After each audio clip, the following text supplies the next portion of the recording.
Manisha academy channel में आप लोगों का बहुत बहुत स्वागत है। चलिए करंट अफेयर्स के कुछ महत्वपूर्ण टॉपिक को आज हम डिस्कस करते हैं।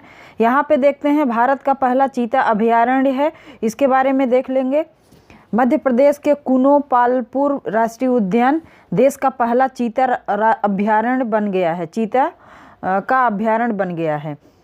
यद्यपि चीतों को भारत लाने की योजना पर एक दशक से अधिक समय से काम चल रहा था, लेकिन जनवरी 2020 में सुप्रीम कोर्ट की मंजूरी के बाद यह परिकल्पना साकार हो गई है।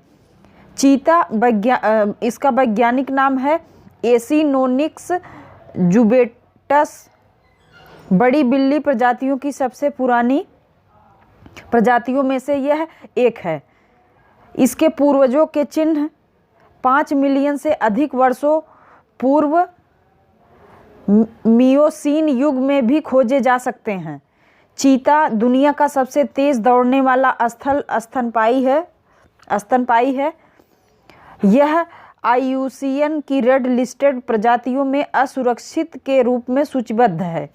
देश की आखिरी चित्तीदार बिल्ली की मृत्यु 1947 में छत्तीसगढ़ में हुई थी। बाद में चीता को 1952 में भारत में विलुप्त घोषित कर दिया गया था। एशियाई चीता को IUCN रेड लिस्ट द्वारा घोर संकटग्रस्त प्रजाति के रूप में वर्गीकृत किया गया है और माना जाता है कि यह केवल ईरान में ही अब बचे हैं। अगला जो हमारा टॉपिक है ये है सौर प्रोटॉन घटनाएं जो घट रही हैं उसके बारे में।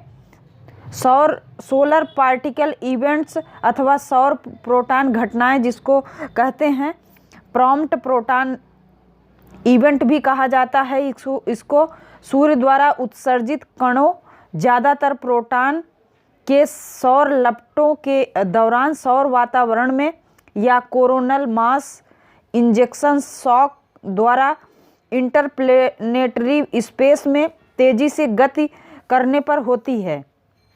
ये कण पृथ्वी के चुंबकीय क्षेत्र में प्रवेश कर सकते हैं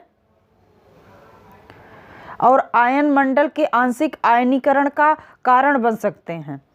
ऊर्जा युक्त प्रोटॉन अंतरिक्ष यान और अंतरिक्ष यात्रियों के लिए ये एक महत्वपूर्ण विकिरण खतरा है। ये खतरा है जो सौर ऊर्जा युक्त प्रोटॉन जो निकलते हैं, ये अंतरिक्ष यान जो भेजे जाते हैं उनके लिए ये खतरा है। कोरोना द्रव उत्क्षेपण कोरोनल मास इंजेक्शन सूर्य की तरह से होने वाले सबसे बड़े विस्फोटों में से एक होते हैं। इन विस्फोटों में उत्सर्जित कई अरब टन पदार्थ अंतरिक्ष में कई मिलियन मील प्रति घंटे की गति कर सकते हैं। CME के घटित होने का कारण अभी तक अच्छी तरह से समझा नहीं गया है। ये घटनाएं क्यों घटती हैं इसके बारे में अभी विस्तृत जानकारी नहीं प्राप्त हो पाई है, इसलिए इसके बारे में अच्छी तरह से समझा नहीं गया है, बताया जा रहा है। आगे जो हमारा टॉपिक है ये है कॉर्बेवैक्स वैक्सीन। यह कोविड-19 के लिए भारत का पहला स्वदेशी रूप से विकसित वैक्सीन है। यह एक पुनर्योगज प्रोटीन उप इकाई टीका है। इसका मतलब यह है कि यह वैक्सीन SARS-CoV-2 के विशिष्ट भाग वायरस की सतह पर स्पाइक प्रोटीन से निर्मित की गई है। स्पाइक प्रोटीन वायरस को शरीर में कोशिकाओं में प्रवेश करने की अनुमति देती है ताकि यह प्रतिकृति बनाने और बीमारी का कारण बन सके। हालांकि मानव शरीर में इस प्रोटीन को अकेले दिया जाता है और इसमें शेष वायरस अनुपस्थित होता है, अतः इसके हानिकारक होने की उम्मीद नहीं होती है।